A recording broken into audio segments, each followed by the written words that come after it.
Hi, welcome to Billy Vitale's Music and Wellness channel, a channel dedicated to health from music. In this channel, we cover a lot of different things around the concept of using music as a means to achieve better health, better well-being. So, in this series of sessions, I call them Can't Lose Them Blues series. Blues is really important. We'll talk about the blues. We'll do some virtual playing, go through the history of that music.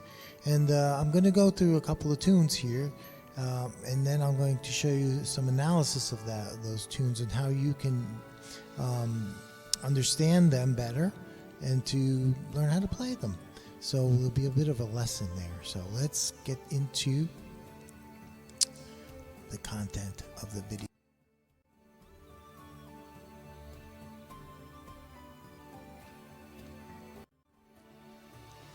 So what are we going to cover more explicitly what we're going to cover today?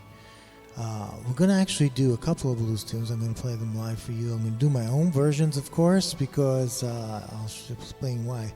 Music should be your own. It shouldn't be really copying, but everybody's going to use their own way of using music, so you'll find your own. I find personally it's more interesting to have your own personal versions of things. And so I'm going to play a couple of tunes.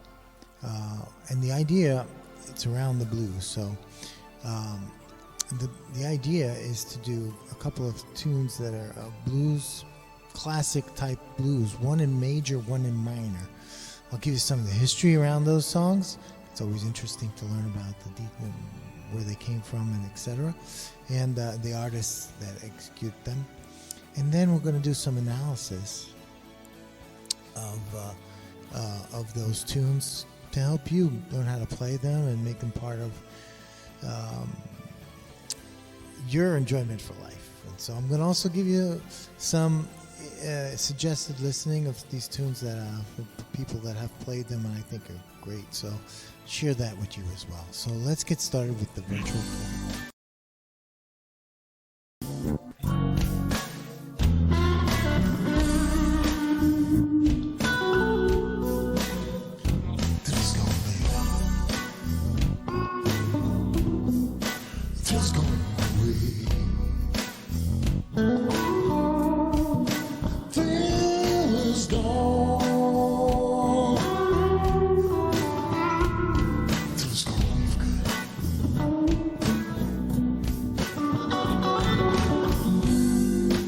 Wrong, baby. Sorry, someday you're gonna be.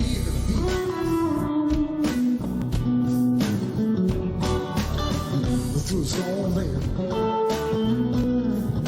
Gone away from me. It's gone, baby. She's gone away from me.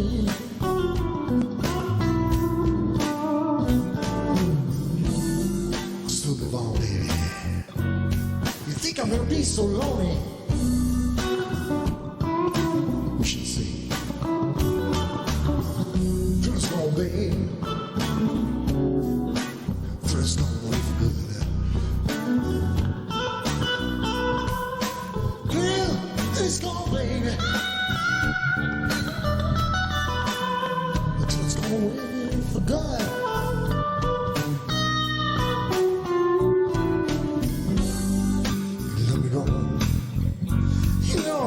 A good man shouldn't be this way.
curse.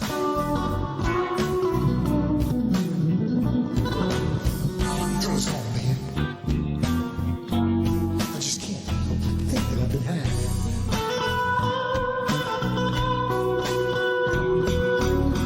How could you love her turn into this? Now there is poisoning in your kiss. You need to tell me, baby. You need to tell me. I just want to break from this spell. All these years, you know, you just put me through hell. Just hold me. The feeling's gone away from me. Feeling's gone. It's on the way.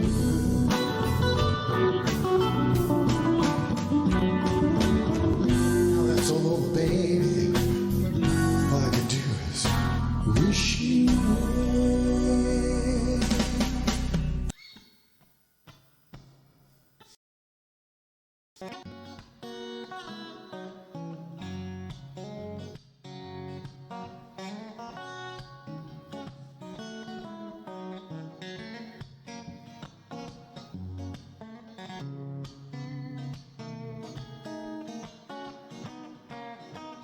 Further up on the road, someone's gonna hurt you like you hurt me, baby.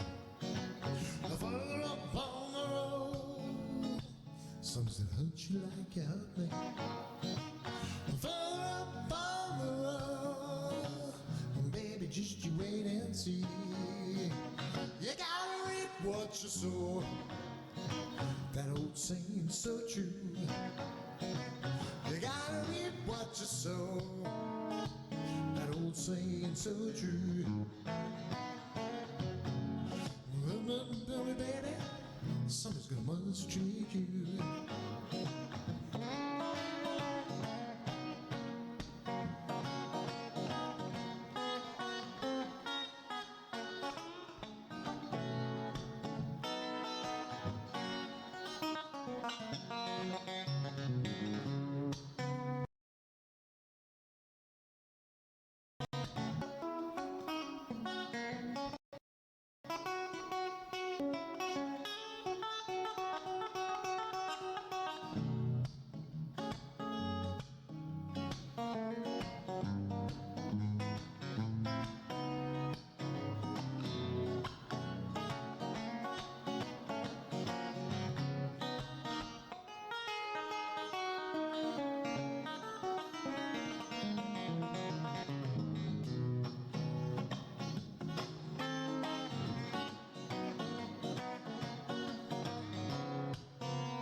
Further up on the road, someone's gonna hurt you like you hurt me, baby.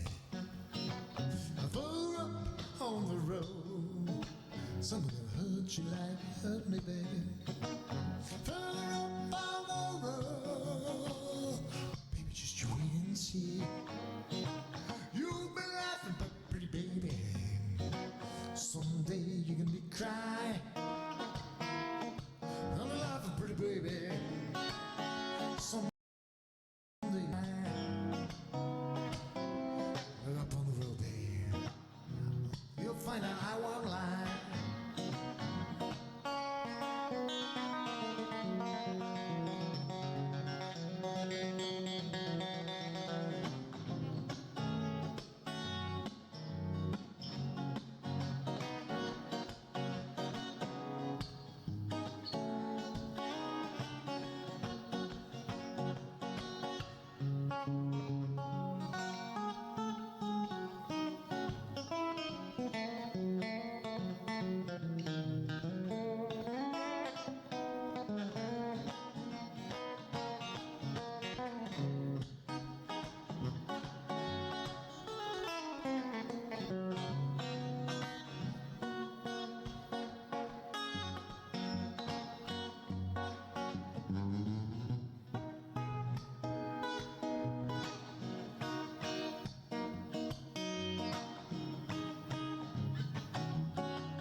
So let's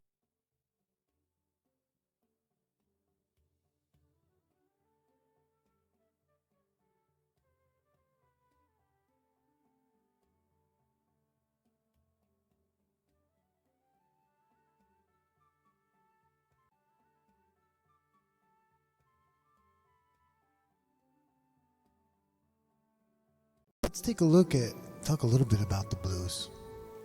And blues is a real important part of music. It's a part of American heritage. It came out of America.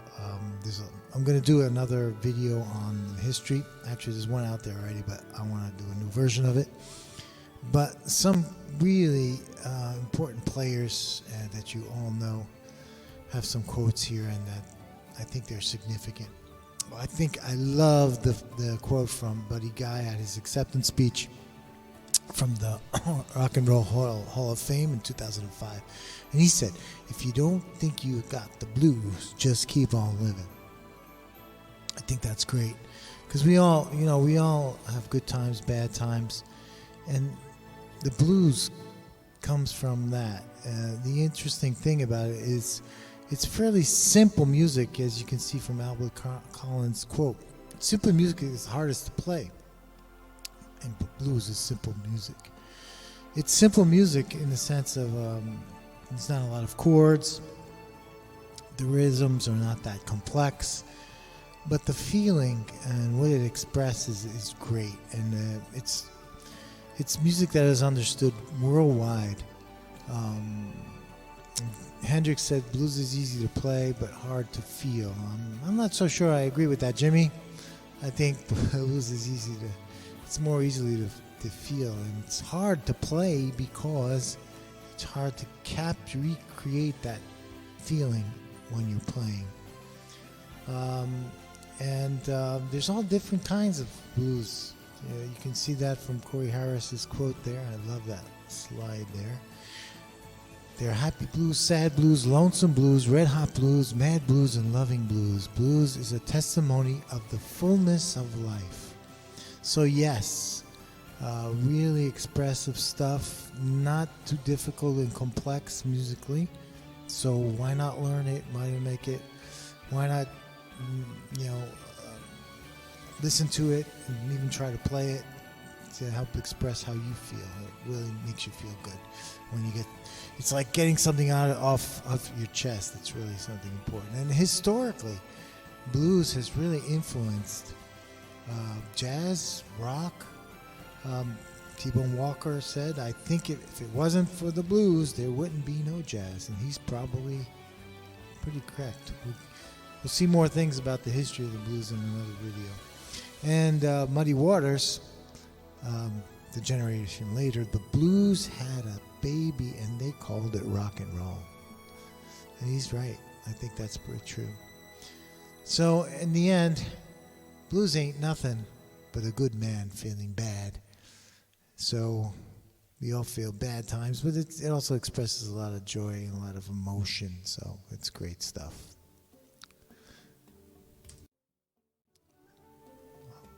So let's take a look at more details on the songs that I played for you, because they're not new songs, right? And you've probably heard them before,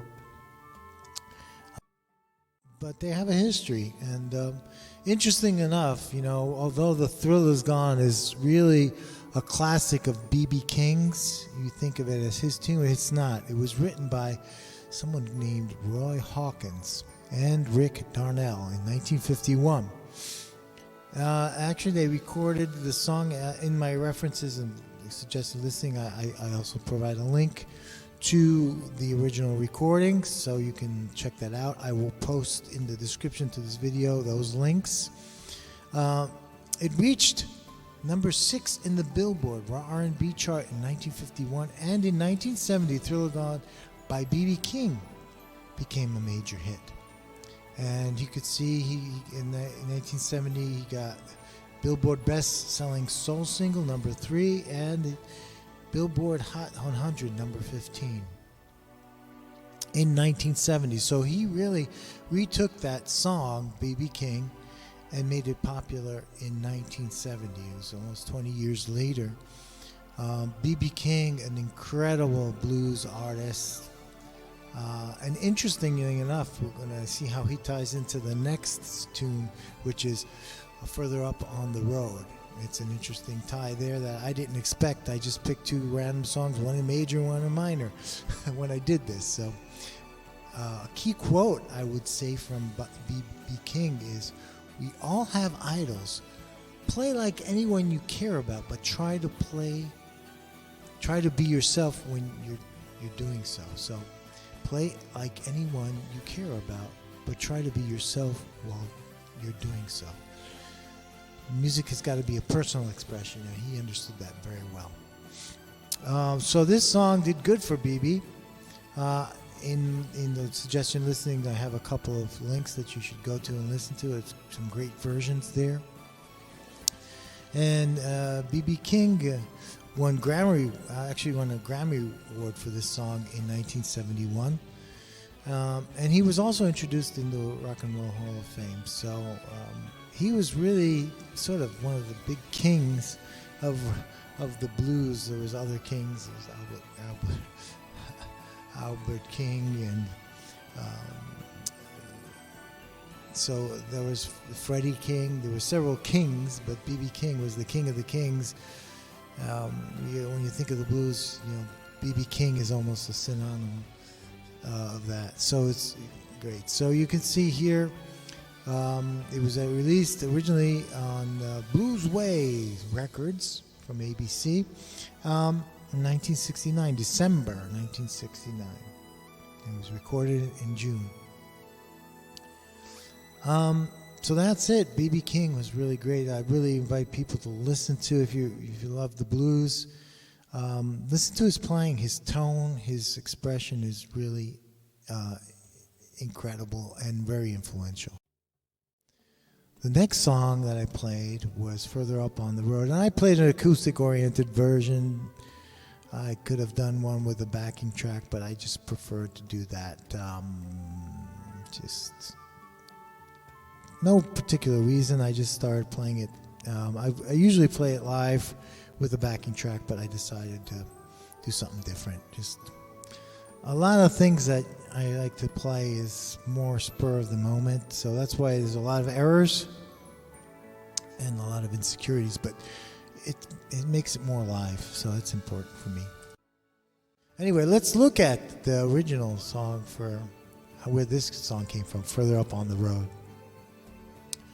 Now, again, this original song, Further Up on the Road, was not about, and it first made popular by Bobby Bland. It was not written by Bobby Bland. Well, Bobby Bland wasn't really a songwriter. It was a blues and rhythm and blues, more rhythm and blues perhaps than blues player, singer, with incredible stuff. People, if you don't know Bobby Bland, and he's not well known, just look him up. This amount of great music he produced through the years. He died in 2013, but for the 50s and 60s, 70s, all the way up, he was a great rhythm and blues pioneer, and did a lot of blues as well. But his feeling and emotion that he did in rhythm blues, really, he took a lot from the blues and spiritual music, because he grew up with that heritage. So let's take a little quote by him. Blues and soul, I think they're just one and the same. Interesting, blues and soul, huh? So let's continue the quote. Blues and soul, I think they're just one and the same. They're about facing the facts and seeing that things are as they are. If there's something you can do about it, then you better try. That's what it's all about. So that's what Bobby Blue Bland stated. I think there's a lot of truth in that. You gotta give a little thought to that one as well, because he's saying that music is an expression of a testament of things you live, and life is about facing facts and seeing things through and trying to make things better as you go along. So it's really some kind of a philosophical statement by Bobby Blue Bland. Great player. His rendition of this song. And this song was not, again, written by someone called Joe Medwick Varsi. I don't know him. There's some facts on this chart you can read here. He claimed he wrote the song one night, and Medwick sold the song the next day to another person. And there was taking the. There's a lot of these stories, right, about copywriting and such, but it's an interesting story. It became a #1 hit during a 14-week stay in 1957 on Billboard Rhythm and Blues chart, as well as reaching number 43 in Billboard Hot Pop chart. So, great song. I think you probably, if you know the song, you probably know a version from Eric Clapton. Eric Clapton really is a blues giant. In fact, tying back to B.B. King.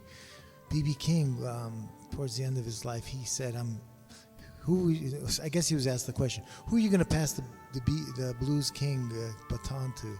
And he said Eric Clapton. So interesting. Interesting enough, Eric Clapton did a version of Further Up on the Road. Eric Clapton did a version of Thriller's Gone, did a version of almost every blues song you can think of. So if you go look for versions of, you probably find Eric doing it. So a blues giant, Eric Clapton, and it was his own.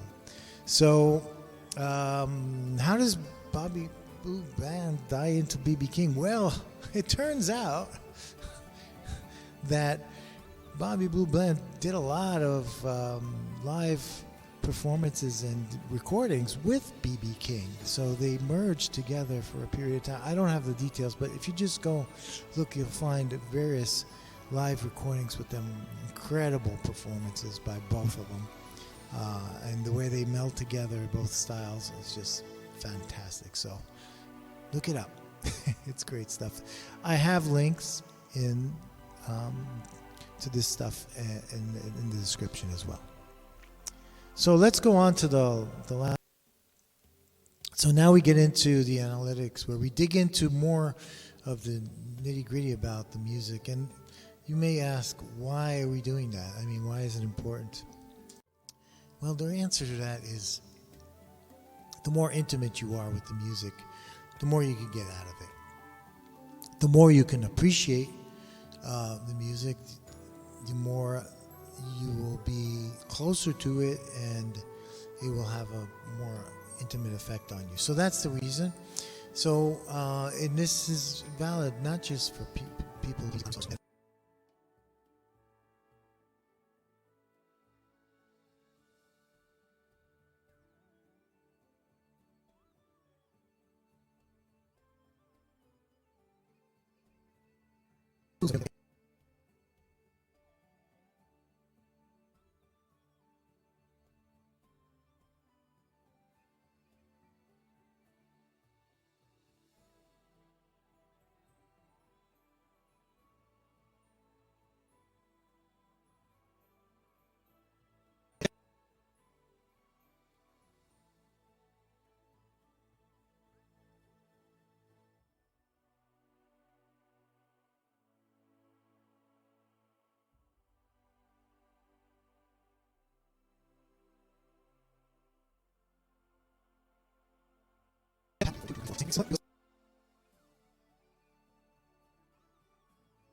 these items. So first thing, again, these songs are in 4/4. You can count 1, 2, 3, 4, 2, 2, 3, 4, etc. Get an idea for the structure. In blues, and in these blues, there's these 12-bar chord patterns that repeat themselves throughout the song, and yet it's never boring. How do they do that? Pay attention to that. So follow the chord sequences as they go along, and you can see them here. They're divided into 3 sections of 4 bars each. The first is centered on the tonic, which is a minor. And if you need to know about minor stuff, I'm going to cover some of that stuff in other videos, but today I'm starting with this. Then we go to the 4th chord, which is the subdominant, and there's a certain feel for that change, but you can tell while you listen to it where it goes. Goes back to the tonic, goes back, and then it creates this tension with the 6th and the 5th, and goes back to the tonic. So count those chords out, get a feel for them. For the musicians, follow the music, count them out, follow the chord changes. You don't have to be tight. And I do advise, do not think of them as C minor, F minor, etc. Think of them as the 1 chord, the 4 chord, the 6 chord, the 5 chord, okay? It's important because this way you don't have to worry about the key. The 1 chord in C is a 1 chord in C. The 1 chord in G is G. So you want to know the numbers and you know how to transpose them. That'll give you a great advantage. Okay, now here we're going to start looking at the notes. And first, let's look at the scale. I refer to, and I do this a lot in my videos, is to the modes of a song. In this case, we're in natural minor, which is the Aeolian one. I'm talking about the church modes. Nothing very sophisticated here. Very simple stuff. And you can see the chords that are part of that mode, right? You see, and you can see the ones that are highlighted are the chords that are part of the song. We have the 1 chord, the 4 chord, the 5 chord, and the 6 chord. Now, you see the little asterisk on the 5th chord? Well, we don't have a minor chord for this song. We have a major chord. The reason for that is, as happens typically with a lot of natural minor songs, is that that 5th chord has is weak for resolving. So many times the minor scale will switch to what they call a harmonic mode, and to get to a resolution. So we'll talk about that in other videos, or you can just look them up. There's a lot of good videos on that topic. I think they're a little confusing, so I hope to come up with something simpler that will help be more that may clarify things for people. But when I get there, we'll get there. So let's look at the notes that you would use for your improvisation. And you notice I don't say use the minor pentatonic scale. No, I'm starting with the Aeolian minor scale as base. And then let's take a look at the chords that are part of that, the song itself, and the notes that are in those chords, and see, because those indubitably we can use those notes in the song, right? And as you can see, they're notes, and there's that C note that is not in the scale, which we can use because the fact that we have that G major, which is the 3rd of the G chord. And as you can see, these are not 5 notes like a pentatonic scale. I don't have the count there, but I think they're like 9 or 10 notes here. So there's only a couple of short from the total chromatic scale, which you can use to play solos on this song. So your pentatonic is in, your minor pentatonic is in there. You have your do, re, fa, sol, li, do, and I say li because I don't like to say A sharp or La sharp because I like to sing the notes. So, and we can talk about that later. But li is A sharp, and the re is D sharp, okay, or Re sharp, okay. Okay, so that's it. So you can actually use all these notes. The important thing is do them with the right feel. It's the feel. You can feel that minor third when it goes there. You can feel when that seventh, the lead note, goes in there, and but you're not confined by the pentatonic scale. So let's go on to further on.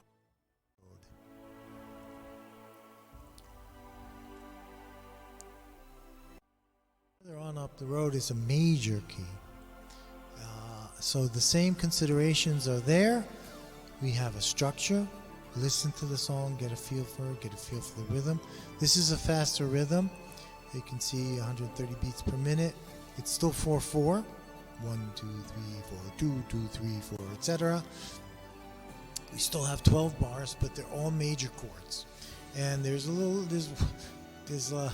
less chord here. It's only the 1, 4, and the 5.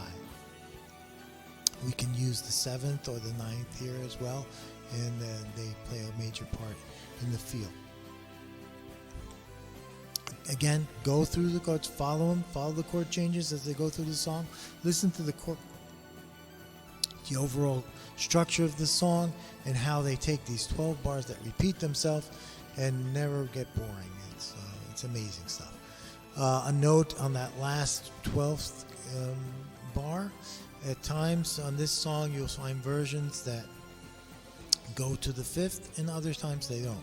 The 5th gives that extra resolution. It holds and then goes back down to the tonic. But in this song, to sing it, for the most part, it's not there. But at times it will be there. Just pay attention to it. It's one thing to pay attention to as you go along. Now, as far as the notes you would use to play solos on, I'm using the model again, the church modes, Ionian mode. It's a regular, standard major key, major scale, and there's the chords that make up that scale, so you can throw them in as passing chords, because they fit into the scale. That's okay. You have to have the right feel for them. And then the notes. Notes, the same thing as I did earlier. You take the notes from all the chords and you plump them together. Obviously, you can play these notes, and you will find that it's more than a pentatonic, isn't it? In fact, you see that there's 9 notes out of the 12 of the chromatic scale here, and you can use them as long as you use them in the right context. So you have to feel the note as it applies to the chord, as it applies to the moment, and that's really the key. We'll go through those things in different videos and hopefully make them simple for you. What about the pentatonics? Again, the pentatonics are there. You can see that in there. It's actually here you can get both the major and the minor pentatonic if you look at the scale, right? Okay, so all right, so that's that. And now go over the listening suggestions. And The Thrill Is Gone, I have the original Roy Hawkins version, B.B. King Live, 1970. That was the year that he brought it to success. And then a version with B.B. King and Gary Moore, awesome. And a great version also with B.B. King and Tracy Chapman. Then for further on up the road, the original Bobby Blue Bland of 1957, great, it's really good. A version of him live later on. The Eric Clapton, one of the Eric Clapton renditions in 2007, and a version with Gary Moore and Albert Collins. Awesome, it really is. And then final listening suggestions around B.B. King with Bobby Bland. There's a series of tributes, videos out there on YouTube, parts 1, 2, and 3. It's awesome material, very enjoyable. And then there's also a version of The Thrill Is Gone with Bobby Bland and B.B. King, which I really recommend. So there you have it. I'm wrapping up this first blues oriented session, there'll be more, but there'll be more on different types of music. I'll do stuff on things like bossa nova, country music, pop music, ballads, a whole bunch of stuff I plan on doing. And I'll be doing a lot of more of the live playing. We'll do rock, we'll do other a bunch of stuff. It's just going to be fun. And I'm going to try to do separately also videos on music and wellness and how to approach music in a way that will enhance your ability, enhance the benefits that you can get on music in terms of emotional and mental wellness. And I know I'm crazy, but I think it's true. And many music therapists will say, and many studies will also say that it's true. And you don't have to believe me; you got to try it to believe it. So the things I'm doing here are, some of them are pretty new and a different approach. And I'm really looking for people who are willing to collaborate with me and give me feedback. And I'm hoping to create sort of an interactive community where we can share information, experiences to increase this ability to understand how music can be beneficial. In the end, my view is that music should be like going to the gym. You go there not to become the Arnold Schwarzenegger of the moment. You go there because it gives you a sense of well-being, and you should make music a part of your lifestyle because it gives you a sense of well-being, that it's not only on your body, but it puts you in synchronization, your body with your mind and your emotions. You can't beat that. And there's plenty of things out there that help you improve your mental focus, etc. But I think music is pretty unique because it really brings a lot of these things together. Not that there are other disciplines that also are beneficial in this area. But anyway, I am going on, and I want to stop that right now by saying goodbye, and thanks for going through this with me. Bye. Subscribe.